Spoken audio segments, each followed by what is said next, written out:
When it comes to tasty adult beverages, customers are increasingly reaching for hard cider. The American Cider Association reports in 2025, cider sales at convenience stores thrived, growing faster than every beer category except non-alcoholic. One of the companies helping fuel a resurgence of cider options, Towns Ciderhouse in Oregon.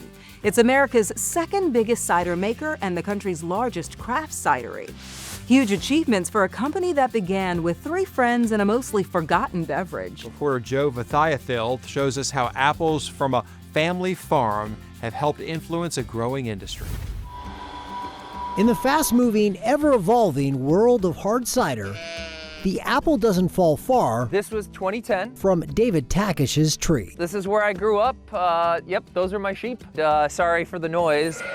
David is the head cider maker for Towns Ciderhouse, the company founded here in Corvallis by David and 2 childhood friends 15 years ago. We were homebrewers, and we had been making hard cider too, from apples at my dad's place, and we were like, how come no one's doing this? The roots of hard cider go back centuries, and it was widely consumed in the early days of the United States until Prohibition, when its production basically ended. In 2010, when the founders of Towns were dreaming up their company, Oregon was a craft beer mecca, but it only had one small cidery. We would tell people like, hey, we're starting a cidery, and they're like, oh, apple juice. And we're like, no, like a fermented hard cider, like wine. And then people would say, how do you get the grapes to taste like apples, Well, the early stages of the business started in a 900 square foot facility. It was an old taxi cab repair place, a 2-car garage. David and Lee Larsen were Oregon State grads. Aaron Sarnoff Wood went to Oregon, so they named their company in honor of their 2 towns, Corvallis and Eugene. Technically, you guys are making wine, kind of? Right. Well, we have a winery license, but we like to say we have a craft beer spirit. When they started the business, cider was mostly produced like wine. It was only sold in bottles and usually only produced around harvest time. But Towns helped lead the craft beerification of cider.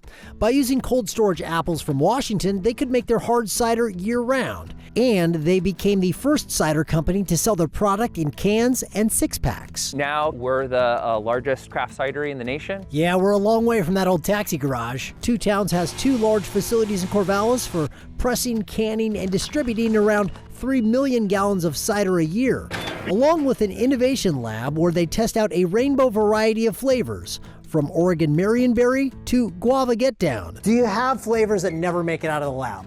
Like you have an idea and then, that's not so much. Lychee was one. I thought I had high hopes for that. And while the majority of their apples come from Central Washington, for special ciders, pick an apple, give it a shot. All right, yeah. They still use fruit from the Takush family orchard, which is stocked with historic varieties from England and France. Texture's a little... Yeah, it's a little weird. A little mushy. Yeah. But again, that's the thing is, we're not growing these to eat, we're growing them to make cider. And now those ciders have gone far beyond the confines of 2 college towns.